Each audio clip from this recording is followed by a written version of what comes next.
the shrapnel that hit it, and it was laying off my right shoulder right next to me. And in that thing I had 30 rounds for my grenade launcher. I had about 6 to 8 hand grenades. I had all kinds of ammunition, blocks of C4 explosives for blowing up bunkers. I mean, there was a lot of stuff there. And I glanced at it, and it was smoking, and then it burst into flames. And I didn't want to be sitting next to that when it detonated, you know. So I reached over and I started pounding on the flames, and I managed to put the flames out. But when I reached over, I noticed my sleeve was ripped open, and I got a scar on my upper bicep and my right arm. And I looked, and I could see right through my arm, and I could see the white bone. I mean, you could drop a golf ball right through it. That's how big it was. And it went through, and it got me in the shoulder, too. So that one piece of shrapnel wounded me 3 times. And so I looked at that, and I actually laid back and passed out for a couple seconds. I just laid back, because, yeah, you just don't know how you're doing, you know. Things happen. At what point did you get the what do they call it, the 1,000,000-to-1 shot? Well, I came to, and I got on my knees, and the point man in front of me was wounded. He was down and unconscious. The guy behind me, the sergeant, was wounded and unconscious. And I learned later they both lived. But I could see an enemy standing in the ditch, and I knew he was a North Vietnamese regular. He wasn't a Viet Cong, because he had khakis on, and he had a pistol, so I knew he was an officer. And he had a grenade launcher, the same thing I was carrying, an M79 grenade launcher. And he was standing there unloading it and going through the air in slow motion. And so I was on my knees swinging around to shoot him, and then that's when I was strafed by either a Thompson or a grease gun from the bushes off to the left. And I was on my knees and yelling for the machine gunner, and the dirt was kicking up all around me. And it's like being in a movie, you know. And I was on my knees, and the dirt was kicking higher than my head. And the guy shot a whole clip at me. He must have. But one bullet got me, and that's all it needs. And the bullet, you can see the scar here. The bullet entered right in front of my jaw, the hinge of my jaw on my left side of my face. Went through, and it broke in half. The bullet split in half, and one half blew my sinuses out, and the other half of the bullet came out on this side. And this is what left me deaf in my right ear. Came out your right side ear of my face, near the jaw. And when it came out, it cut the carotid artery. And a carotid artery is the doctors. You read the book. There's 4 doctors says that was a 1,000,000-to-1 shot, because you cut your carotid artery completely like that, and you bleed out in 5 to 15 minutes. And I actually seen a guy in a hospital about 8 months later in Fort Ord kill himself. He slit his throat, and he cut his carotid artery, and I watched him bleed out. He bled out in 15 minutes. They tried to save him, but they couldn't. The doctors were all right there, and they still couldn't. So that's the bullet that went through my face did that. It cut that artery and slapped me to the ground.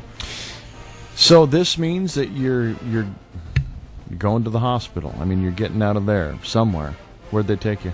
Well, they went and got wounded a couple more times, and somehow when I came to, I was stacked with one person said the body bags, but they weren't body bags, because the body bags they didn't send in until later.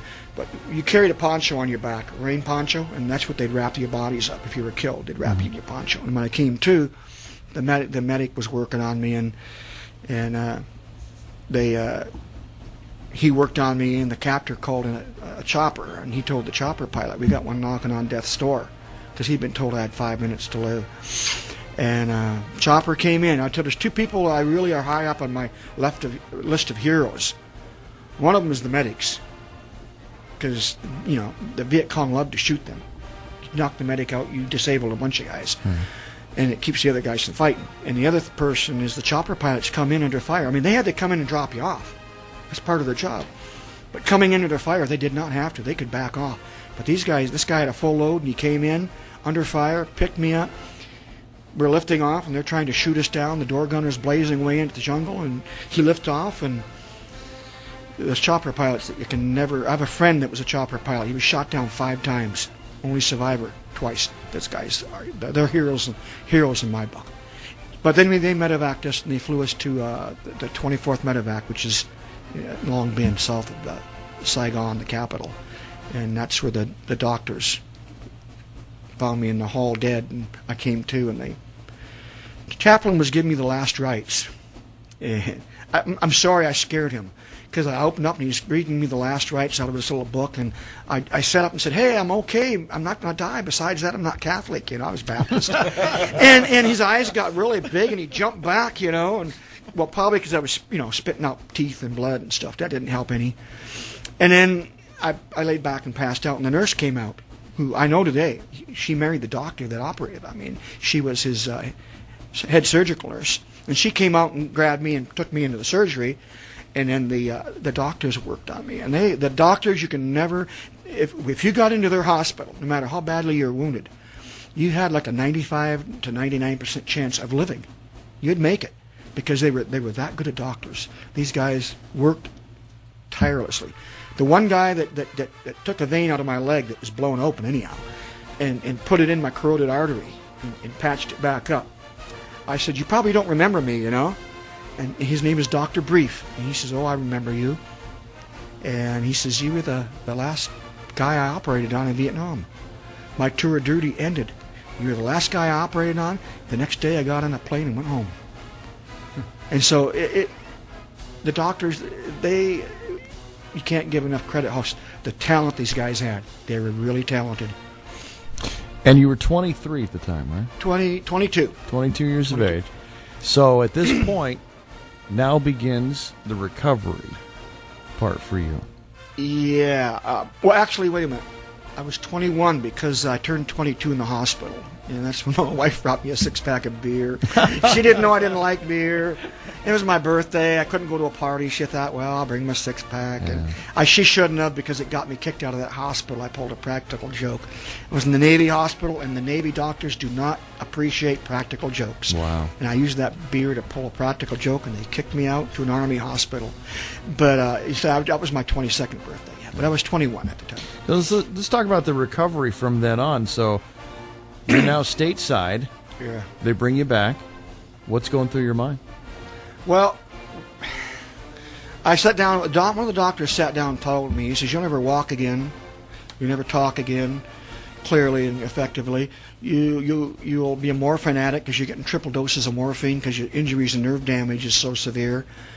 And he says, you're not going to have kids. Don't count on it. On raising a family. And I just said, he left, and I'm sitting there, and I had a cigarette, and I smoked then, and I said, okay, I'm going to take one day at a time. I'm not going to worry about next month, next year. Because he said I'd be in the hospital for 2 years, probably 2 or 3 years. I said, I'm going to take one day at a time. And that's all I did. And it took one day, I'd get up, I'd live through that day, and I'd go back to bed. I did my physical therapy, I went through my surgeries and skin grafts and bone surgeries and all that stuff, and I just took one, and then one day it was over. One day, a year passed, and I could walk again. And, I spent 13 months in the hospital. And then they were wrong on all counts. Obviously, I can talk. It was a very good plastic surgeon that rebuilt the inside of my mouth. And obviously, they were wrong. I could talk. And I'm not a morphine addict. I mean, on a hot day, I'll go out in the hammock and have a glass of wine or something, or at a wedding or a dinner, but I've never smoked marijuana or took any illegal drugs. I'm not addicted.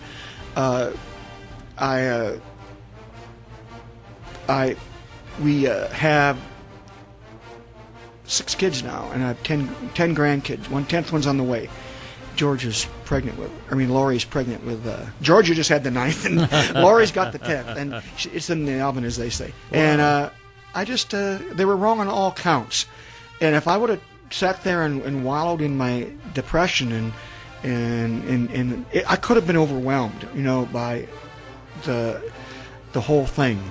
But I just took one day at a time, and that's how I say, just take one day at a time, do what the doctors tell you to do your physical therapy, do your exercises, and I found out from a brain surgeon that something that repairs brain damage helps people with brain damage or a head shot like I have to heal faster is to read the Bible. And I read the Bible a little bit, not a whole lot, because like I said, I was just concentrating on getting through one day at a time. And I do have a bad memory for names and dates. That's the only problem I have getting shot in the face and the head. And matter of fact, I'm still looking for the medic that saved my life, that gave me the trach, and that pulled me out of the dead. I'm still looking for him, and I don't know his name, and I can't find it in the records.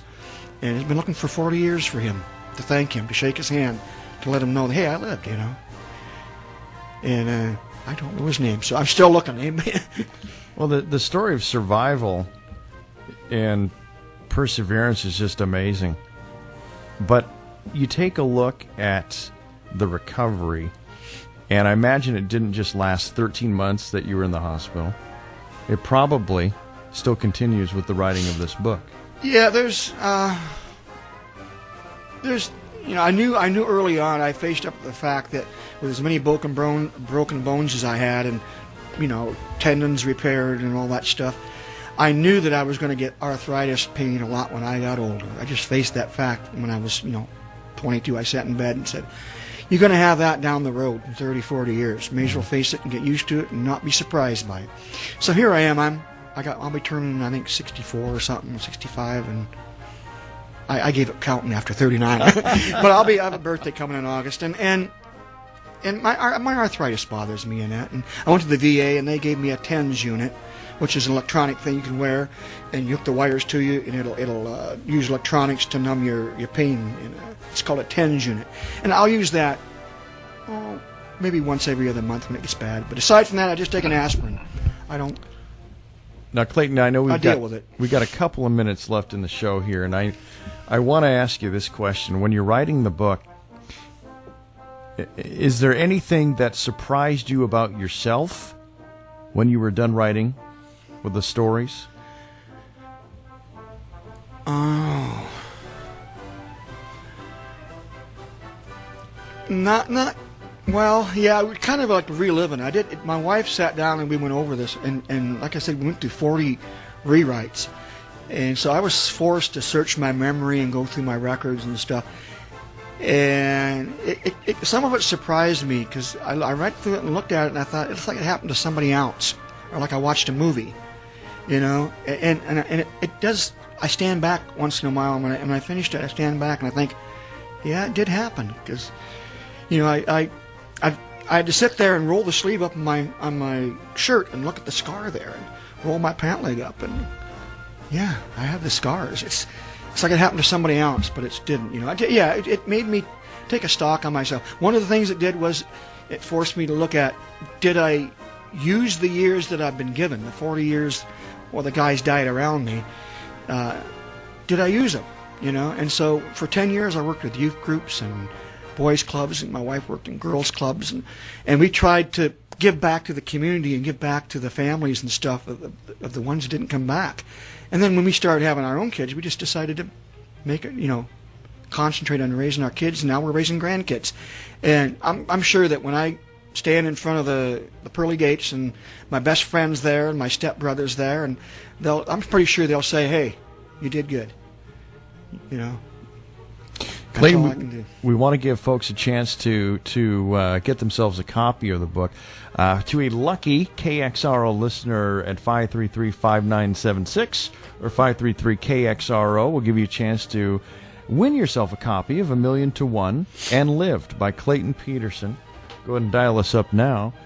Meanwhile, the book is available. Is people that are looking at getting the book, can they find it somewhere online? Yeah, on that. The card, there's a card right there. On the book? Okay. No, in the book, there's a card. Oh, in the book. Oh, gotcha. Okay. The next edition's going to have it, yeah. That's right. Okay. All right. Very good. Okay. I'm also on Facebook. There's a 1,000,000 to 1 and Lived on Facebook. Clayton M. Peterson. A truly miraculous story. Thank you, sir. We do appreciate you joining us. You're welcome. Thank you for the privilege. It's KXRO Live at 9. CBS Network News is next. KXRO Aberdeen. Good morning.